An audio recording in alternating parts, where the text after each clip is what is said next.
Good morning guys, again Nanda. Welcome to AMM Trading FFA. Guys, இன்றைக்கி நிஃப்டியோட expiry.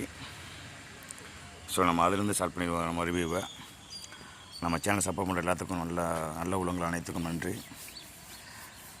உங்கள் ஆதரவு எப்பவும் தொடரும்னு நம்புகிறேன். லைக் பண்ணுங்கள், சப்ஸ்கிரைப் பண்ணுங்கள், சப்போர்ட் பண்ணுங்கள், ஷேர் பண்ணுங்கள்.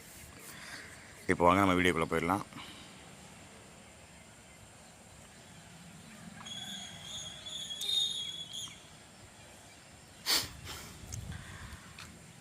கைஸ், நிஃப்டியை பொறுத்தளவுக்கு ஒரு டவுன் சைட் சேனலில் போயிட்டுருக்கு. அதாவது மேலே இருக்க ஒரு சேனலை ப்ரீச் பண்ணிட்டு அதுக்கப்புறம் அந்த டாட்டர் லைன் இருக்குது பார்த்தீங்களா, ட்ரெண்ட் லைனு, ப்ளூ கலரில் ஒன்று, ஆரஞ்சு கலர் ஒன்று, அது ரெண்டுக்கு நடுவில் போயிட்டுருக்கு. எஸ். ஸோ இதோட அதிகபட்ச